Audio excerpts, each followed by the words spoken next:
at papurihan magpakailanman.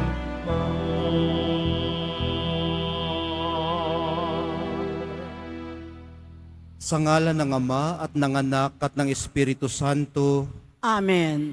ang pagpapala ng ating Panginoong Hesukristo, ang pag-ibig ng Diyos Ama, at ang pakikipagkaisa ng Espiritu Santo, naway sumainyong lahat.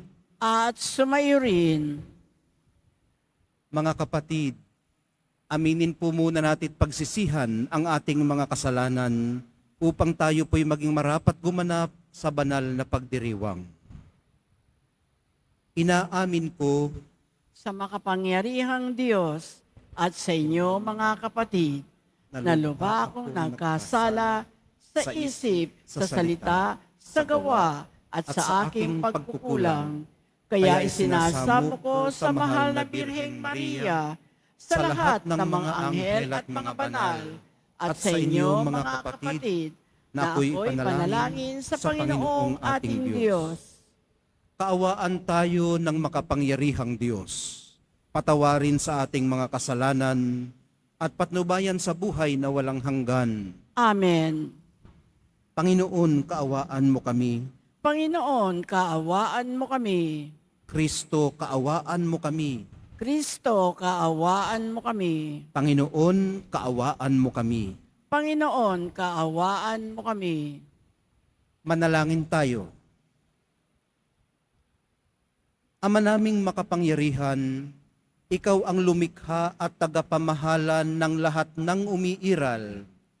Tunghayan mo kami upang ang iyong awa ay amin ding maranasan at ipagkaloob mong ikaw ay aming wagas na mapaglingkuran sa pamamagitan ni Hesukristo kasama ng Espiritu Santo magpasawalang hanggan. Amen. Magsiupo muna po ang lahat. Pagbasa mula sa unang sulat ni Apostol San Pablo sa mga taga-Korinto. At ngayoy ipinapaalala ko sa inyo, mga kapatid, ang mabuting balita na ipinangaral ko sa inyo. Iyan ang ebanghelyo na inyong tinanggap at naging saligan ng inyong pananampalataya. Sa pamamagitan nito'y naliligtas kayo kung matatag kayong nananangan sa salitang ipinangaral ko sa inyo. Liban na nga lamang kung kayo'y sumasampalataya na di iniisip ang inyong sinampalatayanan. Sapagkat ibinigay ko sa inyo itong pinakamahalagang aral na tinanggap ko rin. Si Kristo'y namatay dahil sa ating mga kasalanan bilang katuparan ng nasasaad sa kasulatan. Inilibing siya at muling nabuhay sa ikatlong araw. Ayon din sa kasulatan. At siya'y napakita kay Pedro saka sa 12. Pagkatapos, napakita siya sa mahigit na 500 kapatid na nagkakatipon. Marami sa kanila'y buhay pa hanggang ngayon, bagamat patay na ang ilan. At napakita rin siya kay Santiago, saka sa mga apostol na sama-sama noon. Sa kahuli-hulihay, nagpakita rin siya sa akin, bagamat ako'y tulad ng batang ipinanganak nandi kapanahunan. Sapagkat ako ang pinakahamak sa mga apostol, ako'y di karapat-dapat tawaging apostol, sapagkat inusig ko ang simbahan ng Diyos. Ngunit dahil sa kagandahang loob niya, ako'y naging apostol at hindi naman nawala ng kabuluhan ang kaloob niyang ito sa akin. Nagpagal ako ng higit kaysa kanino man sa kanila, bagamat hindi ito sa sarili kong kakayanan, kundi sa tulong ng Diyos sa akin. Kaya't maging ako o sila, Ito ang ipinangangaral namin at ito ang pinananaligan ninyo. Ang salita ng Diyos. Salamat sa Diyos. Butihing puoy purihin, pag-ibig niya'y walang maliw. Butihing puoy purihin, pag-ibig niya'y walang maliw. O pasalamatan ang Diyos na Panginoon pagkat siya'y mabuti. Ang kanyang pag-ibig ay napakatatag at mananatili. Ang taga-Israel bayaang sabihit kanilang ihayag. Ang pag-ibig ng Diyos ay hindi kukupas. Butihing puoy purihin, pag-ibig niya'y walang maliw. Ang lakas ng puon ang siyang nagdulot ng ating tagumpay. Sa pakikibaka sa ating kaaway, aking sinasabing di ako papanaw. Mabubuhay ako upang isalaysay ang gawa ng Diyos na Panginoon ko. Butihing puoy purihin, pag-ibig niya'y walang maliw. Ikaw ay aking Diyos, kaya naman ako'y nagpapasalamat. Ang pagkadakila mo ay ihahayag. Butihing puoy purihin, pag-ibig niya'y walang maliw. Magsitayo na po ang lahat.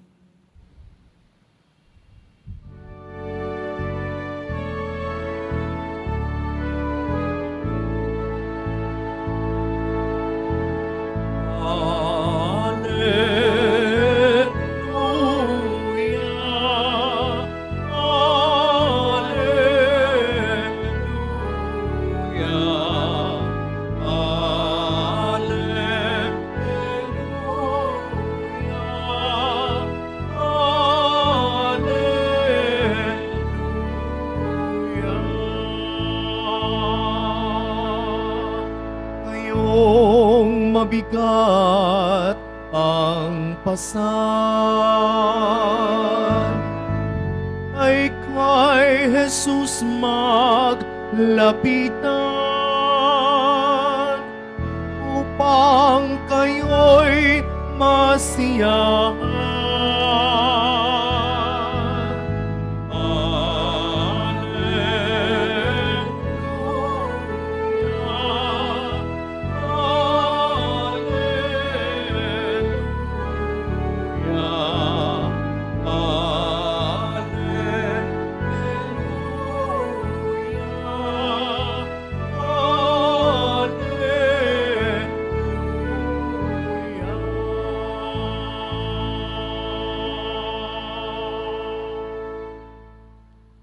Sumainyo ang Panginoon. At sumayo rin, Ang mabuting balita ng Panginoon ayon kay San Lucas.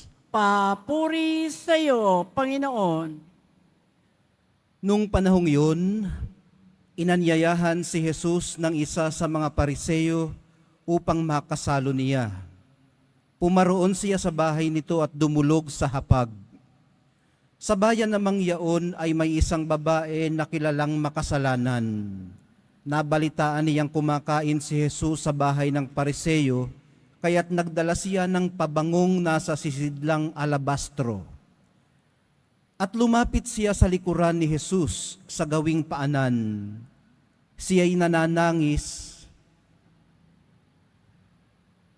at nabasa ng kanyang luha ang mga paa ni Jesus. Pinunasan niya ang mga ito ng kanyang buhok, hinagkan at pinahira ng pabango. Nang makita ito ng Pariseyong nag-anyaya kay Jesus, nasabi nito sa sarili, kung talagang propeta ang taong ito, hindi niya siguro alam. Wait lang. Kung talagang propeta ang taong ito, alam niya kung sino at kung anong uri ng babae ang humihipo sa kanya, isang makasalanan. Bilang tugon sa iniisip ni Simon, sinabi ni Jesus, Simon, may sasabihin ako sa iyo. Sumagot siya, ano po yun, Guro? Sinabi ni Jesus, may 2 taong nanghiram sa isang nagpapautang. Ang isa'y 500 denaryo at ang isa na may 50. Nang hindi makabayad, pareho silang pinatawad. Ngayon, sino sa kanila ang lalong nagmamahal sa nagpautang? Sumagot si Simon, sa palagay ko po'y ang pinatawad ng malaking halaga. Tama ang sagot mo, ang tugon ni Jesus. Nilingon niya ang babae at sinabi kay Simon, nakikita mo ba ang babaeng ito? Pumasok ako sa iyong bahay at hindi mo man lamang ako binigyan ng tubig para sa aking mga paa. Ngunit binasa niya ng luha ang aking mga paa at pinunasan ng kanyang buhok. Hindi mo ako hinagkan, ngunit siya, mula nang pumasok ay hindi tumigil ng paghalik sa aking mga paa. Hindi mo pinahira ng langis ang aking ulo, subalit pinahira niya ng pabango ang aking mga paa. Kaya't sinasabi ko sa iyo, ang malaking pagmamahal na ipinamalas niya ang nagpapatunay na ipinatawad na ang marami niyang kasalanan. Ngunit ang pinatawad ng kaunti ay kaunti lang ang pagmamahal na ipinamamalas. Saka sinabi sa babae, ipinatawad na ang iyong mga kasalanan. At ang kanyang mga kasalo sa pagkain ay nagsimulang magtanong sa sarili, sino ba itong pati pagpapatawad ng kasalanan ay pinangangahasan? Ngunit sinabi ni Jesus sa babae, iniligtas ka ng iyong pananalig, yumaon ka na't ipanatag mo ang iyong kalooban. Ang mabuting balita ng ating kaligtasan. Pinupuri ka namin, Panginoong Hesu Kristo. Magsiupo muna po ang lahat. Salamat sa inyong presensya, sa inyong pagparito ngayon. At tayong mga naririto ay pinagdarasal natin lahat ng mga naka-online na nagsisimba, yung mga hindi na makaalis sa kanilang bahay o sa kanilang tinatawag nga sa malalim na Tagalog na banig ng karamdaman. Bitbitin natin ang kanilang mga intensyon at ang kanilang mga petisyon sa Nazareno. Alam niyo mga kapatid, magmula pa po noong September 14, Feast of the Exaltation of the Holy Cross, salit-salita na nagiging tema ng ating mga pagbasa ang theological virtues ng faith, hope, and love. Kahapon, doon sa mga pirmihang naririto, nagkamali ako ng tawag dito. Natawag ko itong cardinal virtues. Pero ito nga pala, kanina ay nagduda ako sa sarili ko, parang iba naman yata yung cardinal virtues. Nasabi ko tuloy sa inyo na faith, hope, and love. Tiningnan ko ulit kanina, mali pala. Theological virtues pala ang tawag. At mula rito, umuusbong ang iba pang virtues gaya ng prudence, justice, fortitude, at temperance, o tinatawag ding cardinal virtues. Ayun, yun palang apat na yun ang cardinal virtues. Bali, 7 lahat. Naha-highlight po ang faith sa unang pagbasa, pananampalataya o pananalig.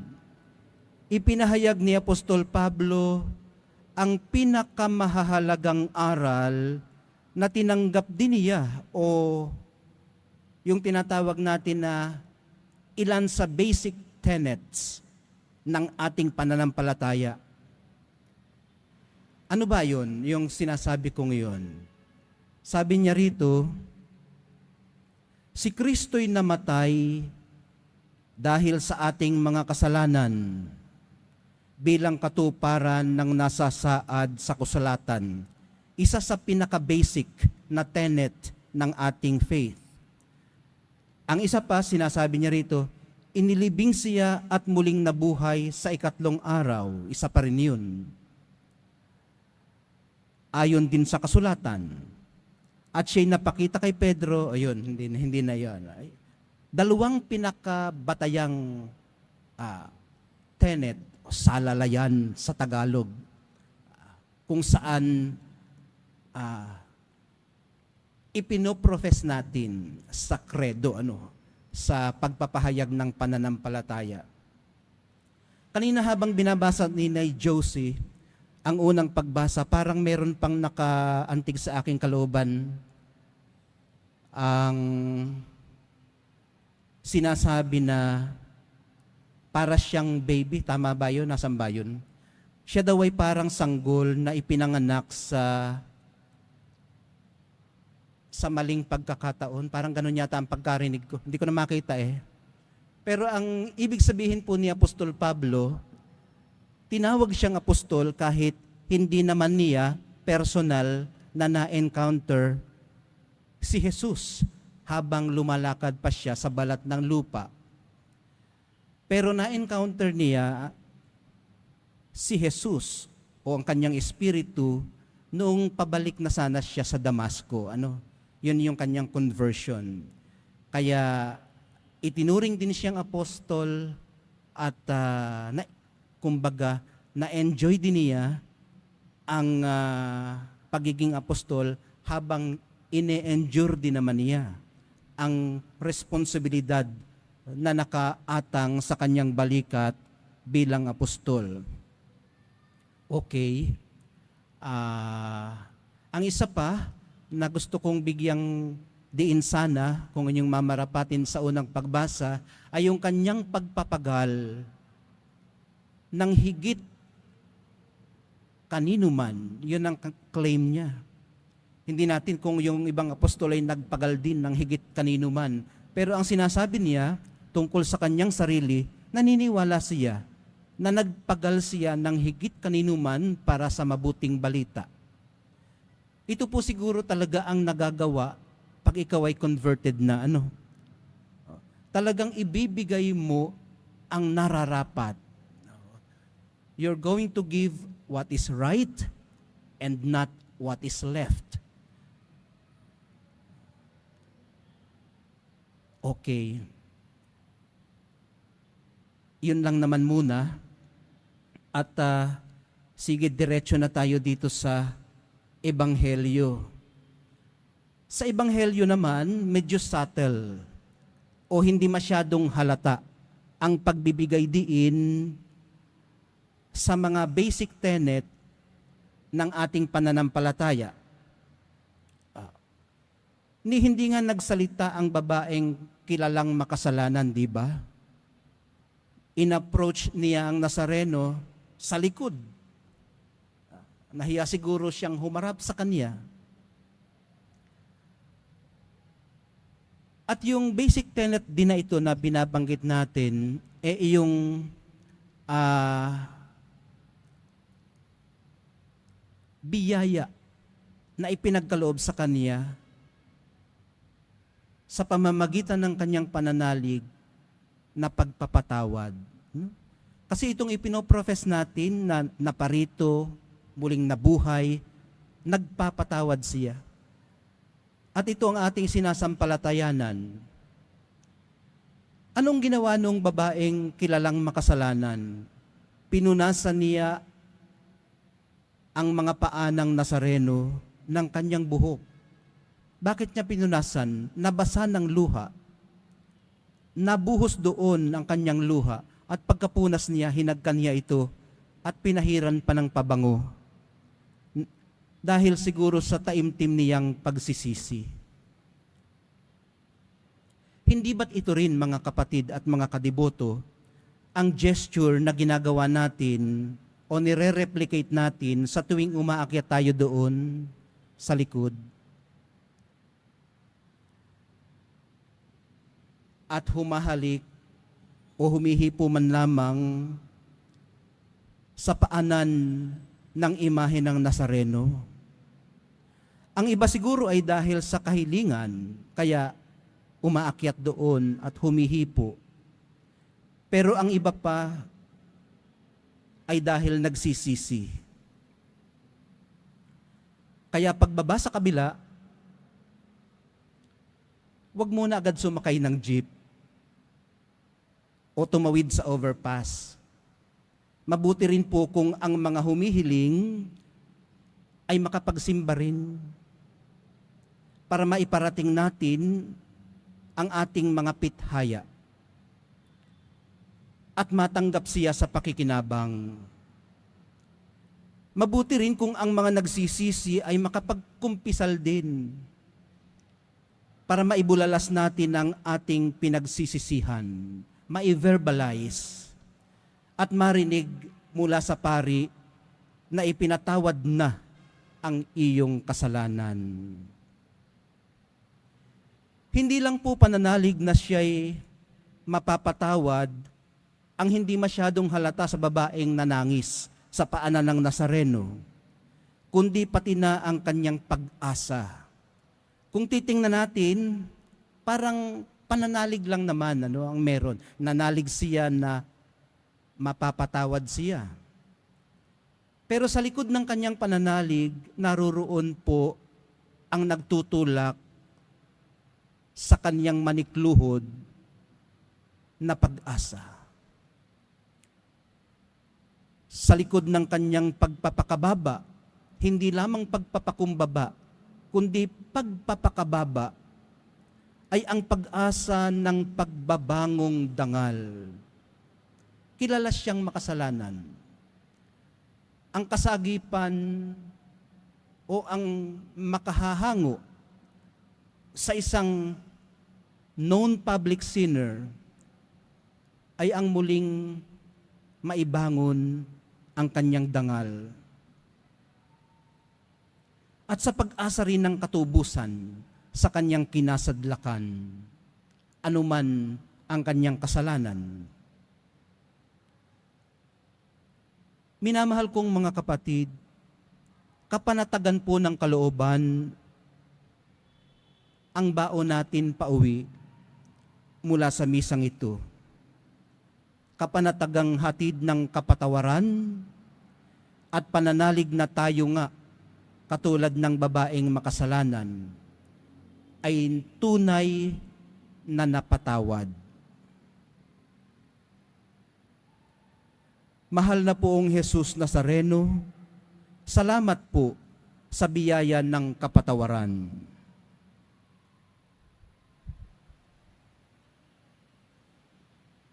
Magsitayo na po ang lahat.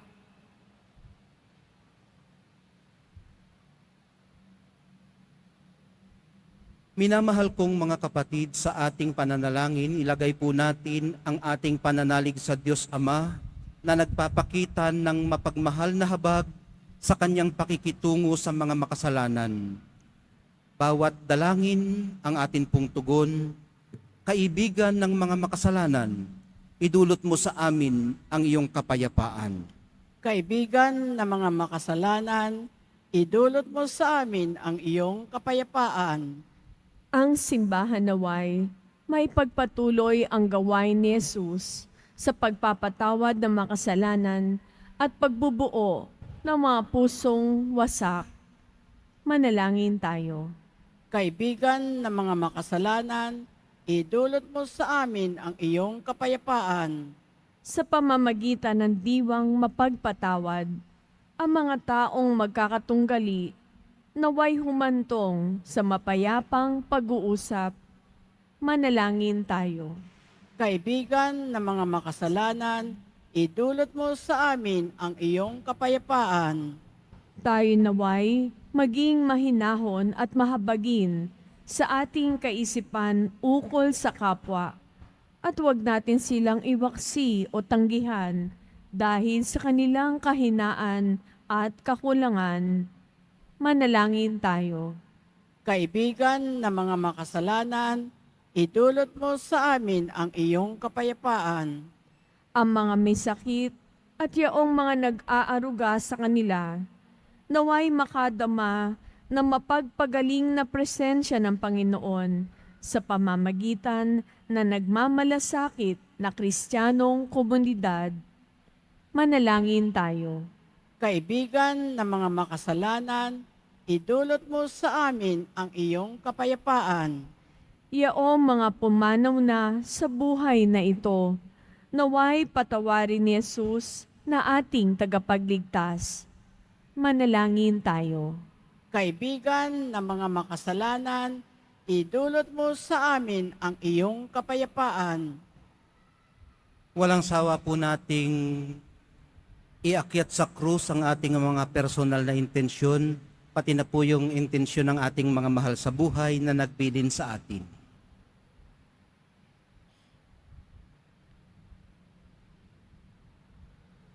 Manalangin tayo.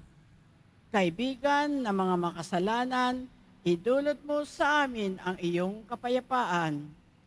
Lubhang mahabaging Ama, itinataas namin sa iyo ang aming mga panalangin sa ngalan ng iyong anak na nagmahal sa amin at inialay ang kanyang sarili para sa amin. Siya na mapagpatawad na tagapagligtas na nabubuhay at naghahari magpasawalang hanggan. Amen. Magsipo po ang lahat.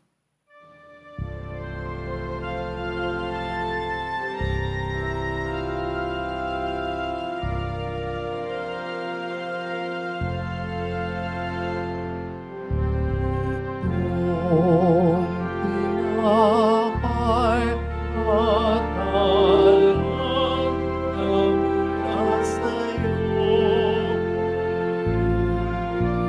inihahain sa kabutihan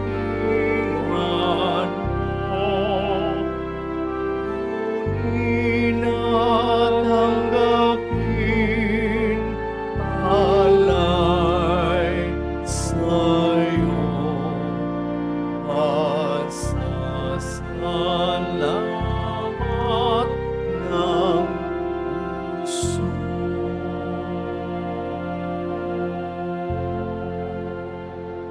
Magsitayo na po ang lahat. Halina't manalangin mga kapatid upang itong ating paghahain ay kalugdan ng Diyos Amang makapangyarihan. Itong paghahain sa iyong mga kamay, sa kapurihan niya at karangalan, sa ating kapakinabangan at sa buong sambayanan niyang banal. Ama naming lumikha, maawain mong dinggin ang aming pithaya at paunlakan mo ang paghahaing aming inihanda upang ang mga handog ng bawat isang nagbigay para sambahin ang banal mong ngalan ay magkamit ng karagdagan mong kasiyahan sa pamamagitan ni Hesukristo kasama ng Espiritu Santo magpasawalang hanggan. Amen. Sumainyo ang Panginoon. At sumayo rin, Itaas sa Diyos ang inyong puso at diwa. itinaas na namin sa Panginoon. Pasalamatan natin ang Panginoong ating Diyos. Marapat na siya ay pasalamatan. Ama naming makapangyarihan, tunay ngang marapat na ikaw ay aming pasalamatan sa pamamagitan ni Hesukristo na aming Panginoon. Sa iyong paglingap at kagandahang loob, ang tao'y nilikha mo at pinapangasiwa sa sansinukob. Sa hangad mong siya'y iwastong lubos, siya'y pinagdusa mo sa kanyang pagtalikod. Sa iyong paggiliw, iyong ipinahintulot na makabalik siya sa pamamagitan ni Kristo Jesus. Kaya kaisa ng mga anghel na nagsisiawit ng papuri sa iyo nang walang humpay sa kalangitan, kami nagbubunyi sa iyong kadakilaan. Santo, Santo, Santo, Panginoong Diyos ng mga hukbo, na pupuno ang langit at lupa ng kadakilaan mo, usana sa kaitaasan, pinagpala ang naparirito sa ngalan ng Panginoon, usana sa kaitaasan, magsiluhod po ang lahat. Ama naming banal, ikaw ang bukal ng lahat ng kabanalan, kaya't sa pamamagitan ng iyong Espiritu, gawin mong banal ang mga kaloob na ito, upang para sa amin maging katawan at dugo ng aming Panginoong Hesukristo. Bago niya pinagtiis ang kusang loob na maging handog, hinawakan niya ang tinapay, pinasalamatan kaniya, pinaghati-hati niya iyon, iniabot sa kanyang mga alagad at sinabi, tanggapin ninyong lahat ito at kanin, ito ang aking katawan na ihahandog para sa inyo.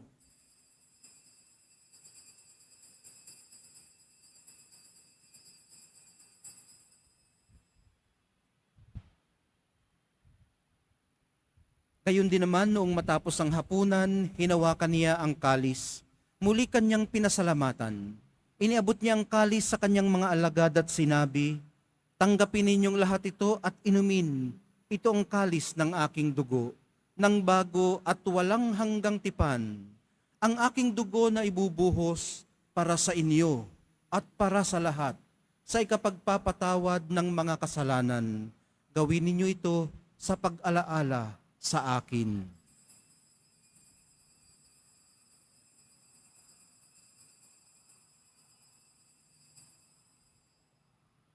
Magsitayo na po ang lahat. Ipagbunyi natin ang misteryo ng pananampalataya. Si Kristo'y namatay, si Kristo'y nabuhay, si Kristo'y babalik sa wakas ng panahon. Ama, ginagawa namin ngayon ang pag-alala sa pagkamatay at muling pagkabuhay ng iyong anak. Kaya tiniaalay namin sa iyo ang tinapay na nagbibigay buhay at ang kalis na nagkakaloob ng kaligtasan. Kami nagpapasalamat dahil kami yung minarapat na tumayo sa harap mo para maglingkod sa iyo. Isinasamo namin kaming magsasalo-salo sa katawan at dugo ni Kristo ay mabuklod sa pagkakaisa sa pamamagitan ng Espiritu Santo. Ama, lingapin mo ang iyong simbahang laganap sa buong daigdig. Puspusin mo kami sa pag-ibig kaysa ni Francisco na aming Papa at ni Jose na aming Obispo at ng Tanang Kaparian.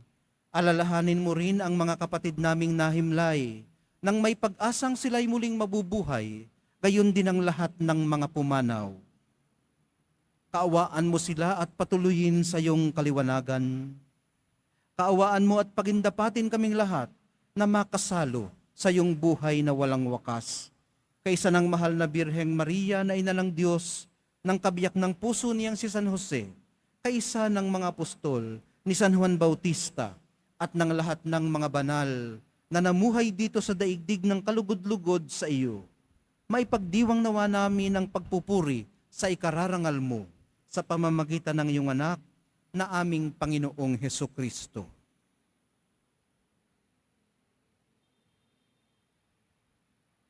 Sa pamamagitan ni Kristo, kasama niya at sa Kanya, ang lahat ng parangal at papuri ay sa iyo, Diyos Amang makapangyarihan, kasama ng Espiritu Santo, magpasawalang hanggan. Amen. Sa tagubilin ng mga nakagagaling na utos at sa turo ni Jesus na Panginoon natin at Diyos, ipahayag po natin ng lakas loob. Ama namin, Sumasalangit ka. sambahin ang ngalan mo. Mapasa amin ang kaharian mo. Sundin ang loob mo dito sa lupa para ng sa langit. Bigyan mo kami ngayon ng aming kakanin sa araw-araw at patawarin mo kami sa aming mga sala para ng pagpapatawad namin sa nagkakasala sa amin. At huwag mo kaming ipahintulot sa tukso at iadya mo kami sa lahat ng masama. Hinihiling po namin kami iadya sa lahat ng masama, pagkalooban ng kapayapaan araw-araw, iligtas sa kasalanan at ilayo sa lahat ng kapahamakan, samantalang aming pinananabikan ang dakilang araw ng pagpapahayag ng tagapagligtas naming si Hesukristo. Sapagkat iyo ang kaharian at ang kapangyarihan at ang kapurihan magpakailanman. Amen. Panginoong Hesukristo, sinabi mo sa iyong mga apostol, kapayapaan ang iniiwan ko sa inyo, ang aking kapayapaan ang ibinibigay ko sa inyo. Tunghayan mong aming pananampalataya at huwag ang aming pagkakasala. Pagkalooban mo kami ng kapayapaan at pagkakaisa ayon sa iyong kalooban, kasama ng Espiritu Santo, magpasawalang hanggan. Amen. Ang kapayapaan ng Panginoon ay laging sumainyo. At sumaiyo rin. Magbigayan po kayo ng kapayapaan sa isa't isa.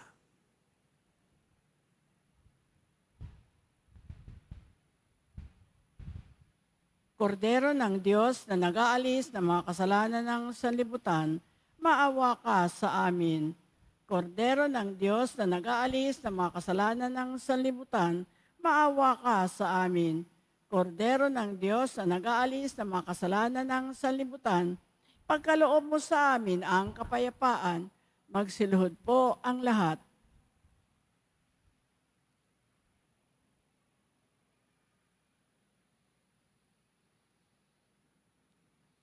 Ito ang kordero ng Diyos. Ito ang nag-aalis ng kasalanan ng sanlibutan. Mapapalad ang mga inaanyayahan sa piging ng kordero. Panginoon, Panginoon, hindi ako karapat dapat na magpatuloy sa iyo, ngunit sa isang salita mo lamang ay gagaling na ako.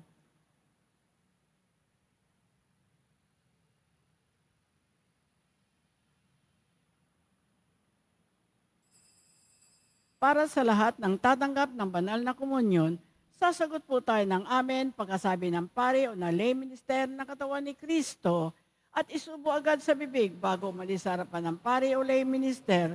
Sumunod po tayo.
Magsitayo na po ang lahat.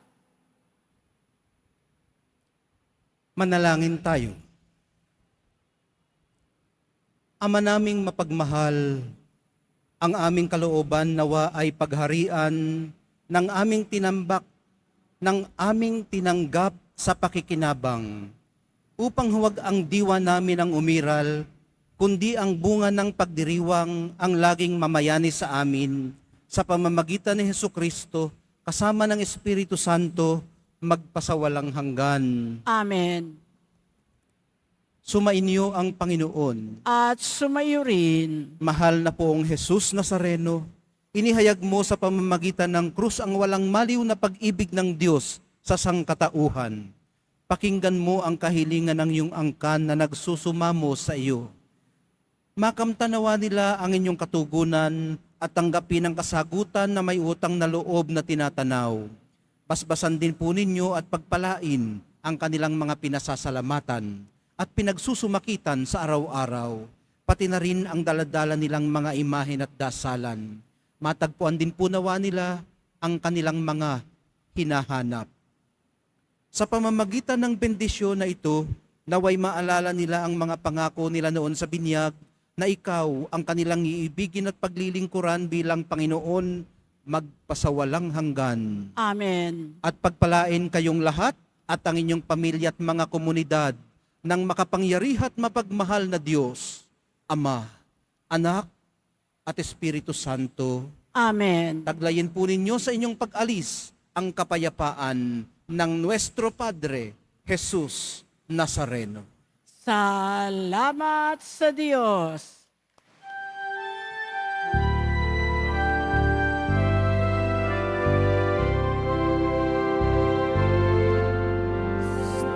Padre Jesus Nazareno, sinasamba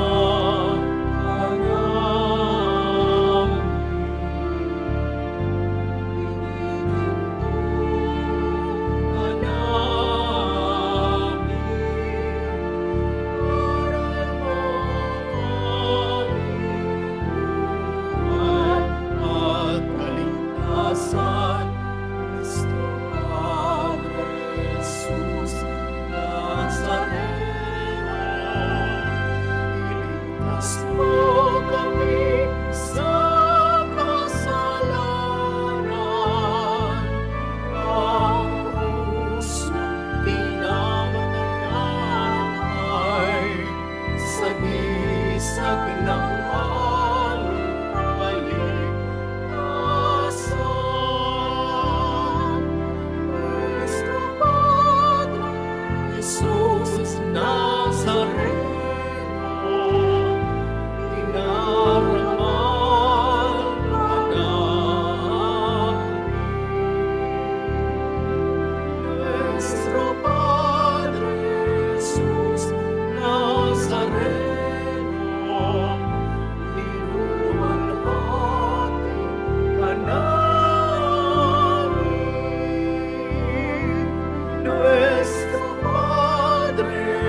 na